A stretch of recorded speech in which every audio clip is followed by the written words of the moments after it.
दोस्तों, आपने मुझे बहुत बार कहते सुना होगा कि अपनी प्रॉब्लम को आप सिर्फ ऊपर ऊपर से ना सॉल्व करने की कोशिश करें। मतलब जैसे पेड़ के पत्तों को ही हैंडल ना करें, रूट तक जाएं।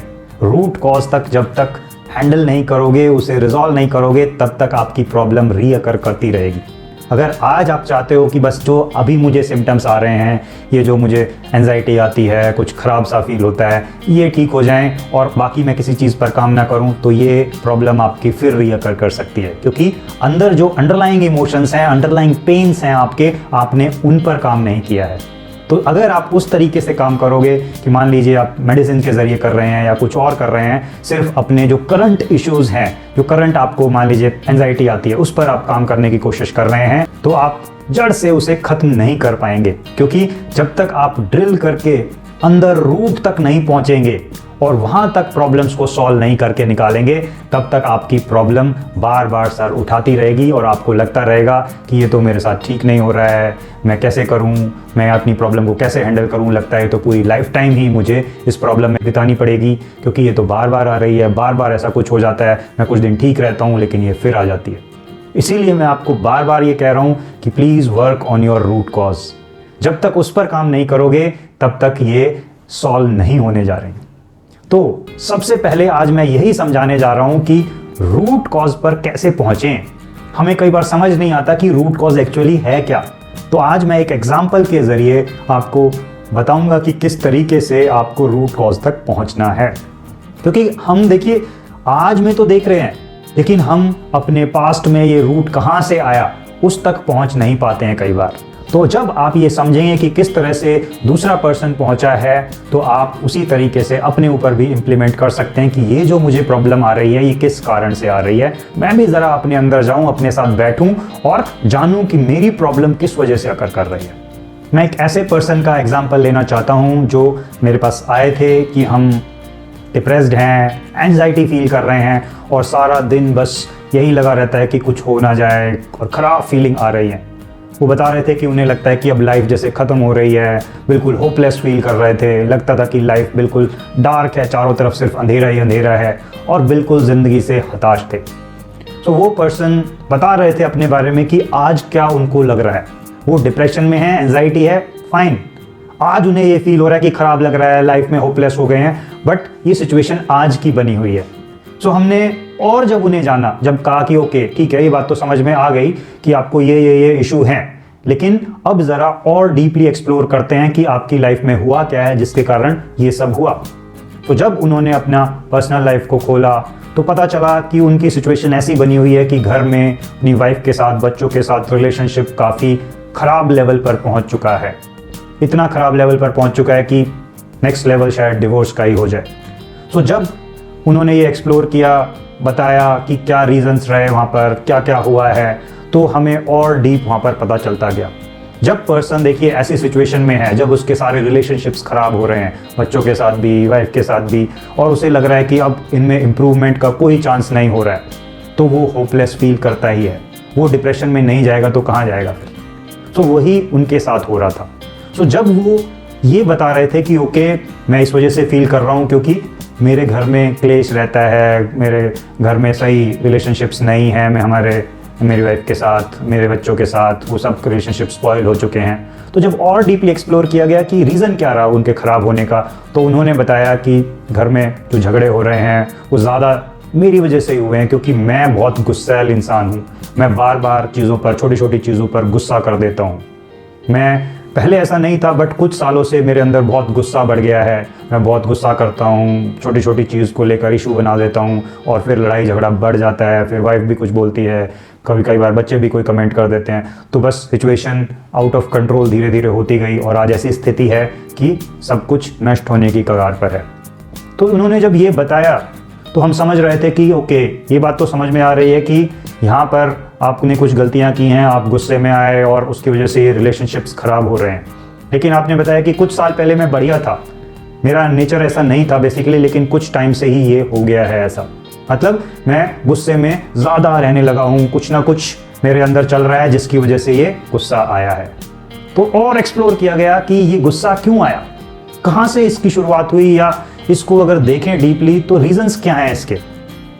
कोई आपकी वाइफ ने कुछ किया, आपके बच्चों ने कुछ किया, या आपका कुछ और एस्पेक्ट रहा जिसके कारण ये चीज़ हुई, तो वो पहले तो कुछ बता नहीं पा रहे थे कि पता नहीं ये क्यों आ रहा है गुस्सा, किस वजह से आ रहा है। लेकिन जब हम उसको और सेशंस में और डीपली एक्सप्लोर करते रहे तो जाकर पता चला कि ये कहीं उनकी प्रोफेशनल लाइफ से भी लिंक हो रहा है।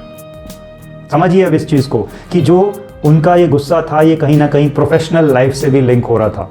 उन्होंने बताया कि मेरा 2-3 साल पहले एक बॉस चेंज हुए थे, तो उनकी जो जॉब थी वो अच्छी चल रही थी, बट 2-3 साल पहले उनके बॉस चेंज हो गए और जो नए बॉस आए वो उन्हें खास पसंद नहीं करते हैं।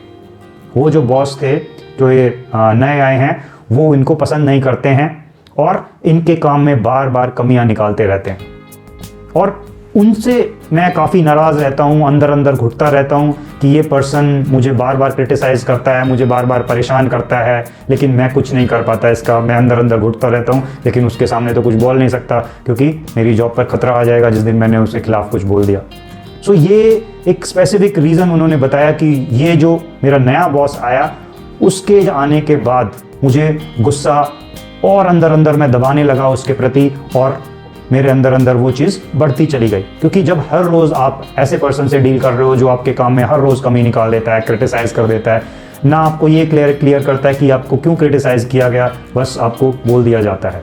फिर उन्हें और जब एक्सप्लोर किया गया तो उन्होंने और बताया कि मैं थोड़ा टेक्निकली ना वीक हूँ, मैं टेक्निकली इतना स्ट्रांग नहीं हूँ, जिसके कारण मैं कई बार अनवर्दी फील करता हूँ कि पता नहीं मेरी जॉब रहेगी कि नहीं रहेगी। इस टाइप से मेरे अंदर थॉट्स आते हैं और मुझे पता चलता है कि ये जो मेरा बॉस है ये भी मेरे खिलाफ है, तो कहीं कुछ गड़बड़ ना कर दे, मैं कुछ बोला तो गड़बड़ ना हो जाए, और मैं टेक्निकली भी इतना स्ट्रांग नहीं हूँ, तो मैं खुद को इनकैपेबल समझता हूँ कि मेरी जॉब जो है वहाँ पर मैं सही से काम नहीं कर पा रहा हूँ और मुझे पता नहीं नई जॉब भी मिलेगी कि नहीं अगर ये जॉब चली गई तो ये सारा कुछ मिलाकर मैं अनवर्दी फील कर रहा हूँ, मुझे गुस्सा अंदर अंदर मेरे जैसे बॉस के प्रति भी बढ़ता जा रहा है। तो ये सारा कुछ उनकी प्रोफेशनल लाइफ में हो रहा था। तो समझिए इसको, एक तरफ प्रोफेशनल लाइफ चल रही है, एक तरफ पर्सनल लाइफ चल रही है, और जब ये प्रोफेशनल लाइफ का गुस्सा आप दबा रहे थे अंदर अंदर, उसका इम्पैक्ट जाकर घर में होने लगा।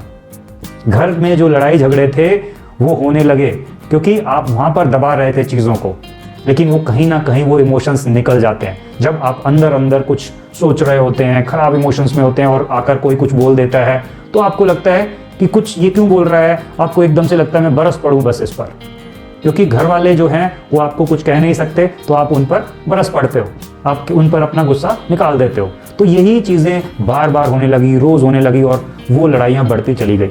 क्योंकि जब आप उनको कुछ कह रहे हो तो घर वाले भी कुछ कह देते हैं, और फिर वो बढ़ती चली गई बातें, और आपकी पर्सनल रिलेशनशिप्स में भी इम्पैक्ट करता चला गया।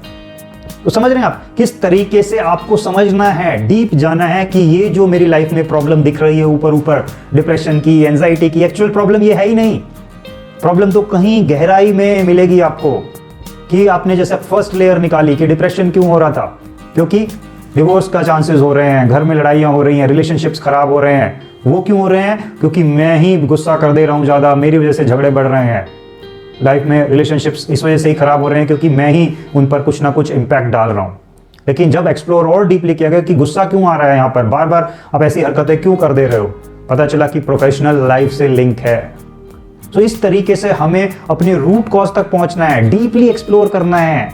आप ऊपर ऊपर अगर काम करके निकल जाओगे तो फिर कुछ नहीं होने जा रहा। फिर आप बाद में आओगे मुझे किधर फिर आ रहा है, 3 महीने बाद फिर से कोई डर आया, कुछ आया, और आपका फिर से वही पैटर्न आने लग गया।